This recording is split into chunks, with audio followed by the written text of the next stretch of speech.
Nós vamos trazer dados aqui de dentro da Petrobras que podem explicar ou ajudar a quem está assistindo a entender por que esses aumentos estão tão altos, por que esses preços são tão abusivos agora nesse momento e por que a perspectiva não é de melhora.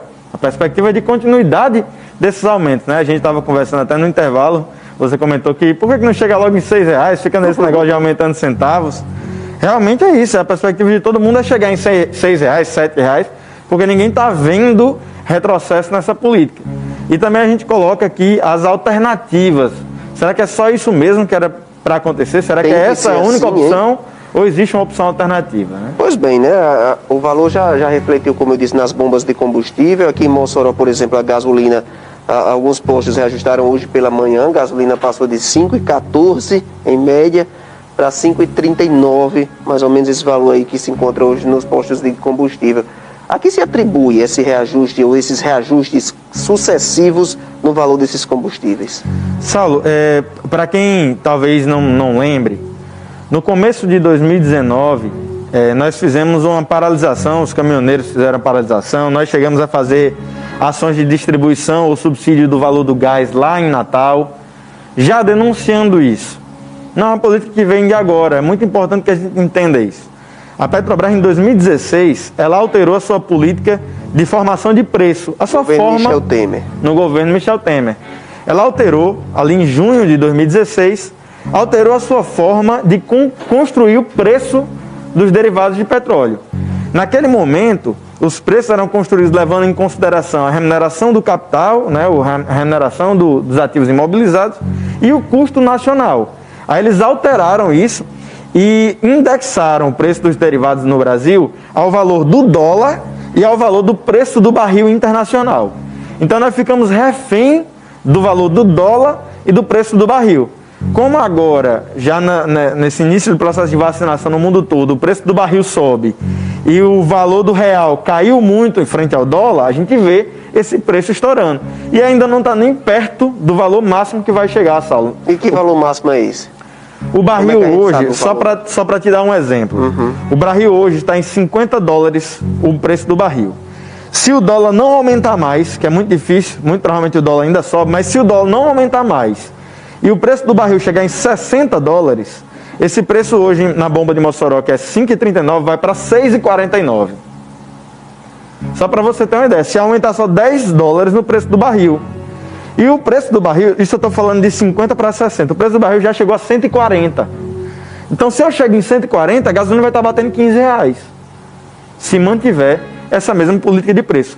Por que é uma política irracional, Saulo? Porque eu estou cobrando de brasileiros que ganham em real um valor sobre um petróleo que está no solo brasileiro, que é produzido pela Petrobras, uma estatal brasileira, que tem trabalhadores brasileiros. Eu sou brasileiro, recebo em real, funcionário da Petrobras, junto com mais outras dezenas de milhares de trabalhadores brasileiros que recebem em real também.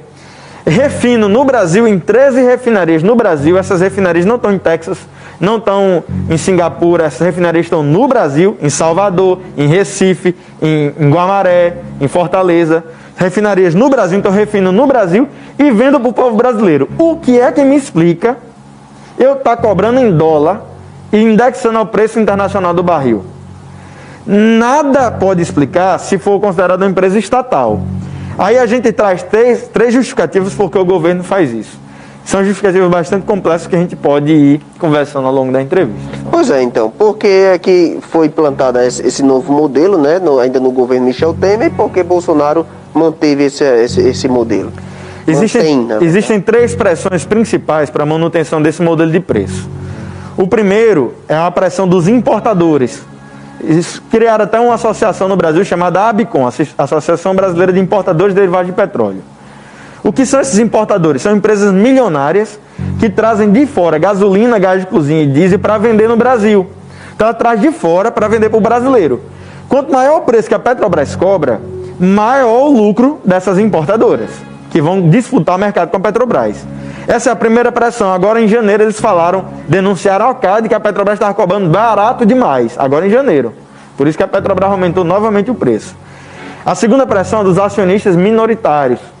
São acionistas minoritários, Saulo, para explicar, são os bancos e uma meia dúzia de famílias entre o Rio, São Paulo, Brasília e Estados Unidos.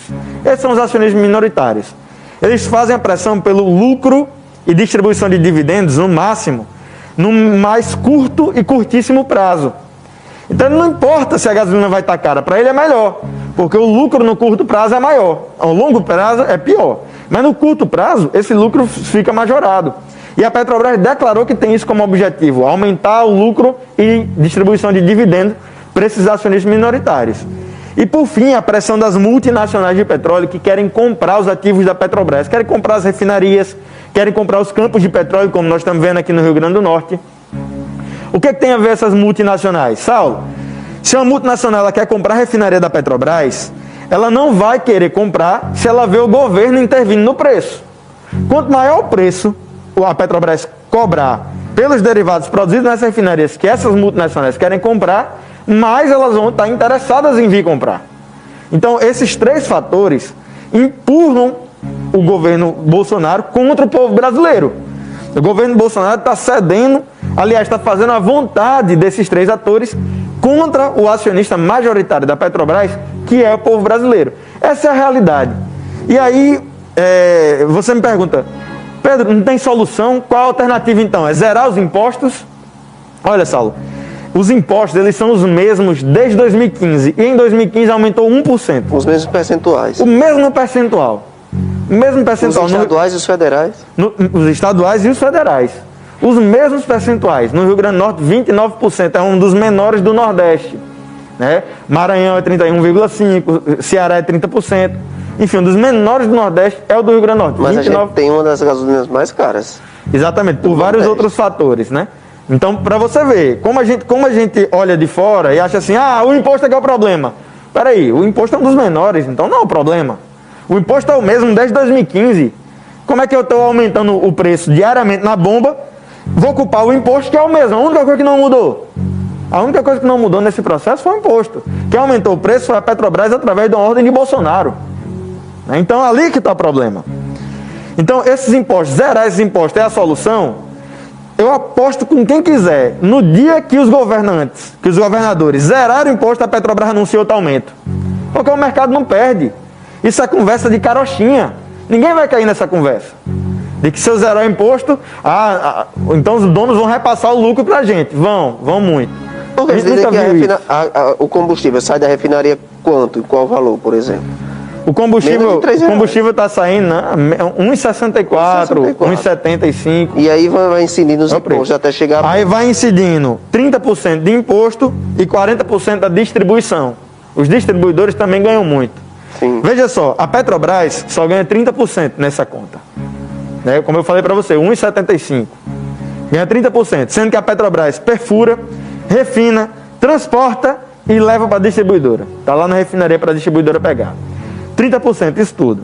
O Estado pega mais 30% e os distribuidores 40% no caso do Rio Grande do Norte. Por isso que é tão elevado o preço aqui. Nós temos problemas de infraestrutura, nós temos problemas de competição. Quantas denúncias de cartéis você conhece? De cartel de posto de combustível? Isso não é novidade para ninguém. Há investigações no Ministério Público no Rio Grande do Norte falando sobre isso. Inclusive com repercussões na cidade de Mossoró. Né? E tem problema do mercado consumidor. Não dá para você comparar o mercado consumidor do Rio Grande do Norte com o mercado consumidor de Pernambuco ou de São Paulo, por exemplo.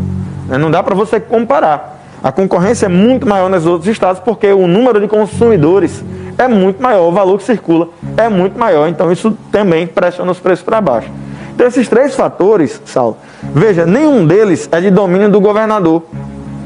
O único que é do domínio de algum chefe de executivo é a política de preço da Petrobras. Só o ICMS que é do domínio do governador.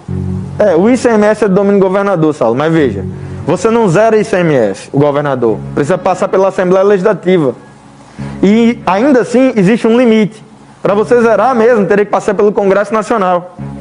Só existe um imposto que é possível o chefe do Poder Executivo zerar, que é a CID, que é um imposto federal. Que inclusive Dilma zerou em 2012. E hoje Bolsonaro mantém no maior patamar, 6%. É o único imposto que numa canetada, num decreto, um chefe do Poder Executivo pode zerar. Nenhum outro ele pode zerar. E ainda digo mais, O ICMS do imposto é a maior fonte de arrecadação do estado do Rio Grande do Norte. A gente pode zerar o ICMS, não é proibido não, dá para a gente fazer esse debate e zerar. Aí, Saulo, nós vamos ter que escolher quais hospitais regionais nós vamos ter que fechar, nós vamos ter que escolher quais cidades vão ficar sem policiamento, nós vamos ter que escolher quais servidores públicos, se é a UERN que vai perder verba, porque no imposto ele não sai ali na bomba e some não, ele vai para financiar a UERN. Por mais que haja corrupção, e se há corrupção em algum processo, que a polícia investigue. Mas o imposto, ele serve para isso. Pavimentar ruas, manter a UERN, manter hospitais regionais, como o Tarcísio Maia e Mossoró. Então assim, vamos zerar? Vamos zerar. Então vamos discutir quais cidades vão ficar sem policiamento.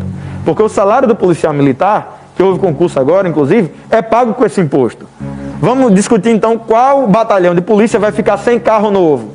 Porque o carro da Polícia Militar é pago com esse imposto. Então a gente pode zerar o imposto estadual. E eu ainda repito, mesmo zerando, Saulo, amanhã tem um novo aumento do preço dos combustíveis. E o que fazer então? Qual a alternativa que o governo federal pode ir? Essa daí o senhor já descarta esse negócio de zerar ICMS zero, de ICMS zero, né? Dos isso. Outros também? Não, só ICMS. Não, a alteração no imposto não é o problema, porque não foi isso que levou ao aumento. Isso. E qual é a alternativa para se baixar o preço da gasolina? Interferir? Para baixar o preço da gasolina é muito fácil. Saulo, eu disse ontem, inclusive na entrevista, que se eu fosse o presidente da República, em 24 horas o preço voltava a R$ 3,70. É muito fácil. Porque basta você nacionalizar a composição de preço que sai da Petrobras. Jamais controlaremos o preço da Petrobras. E tudo isso é pouco, a propina que a gente está levando.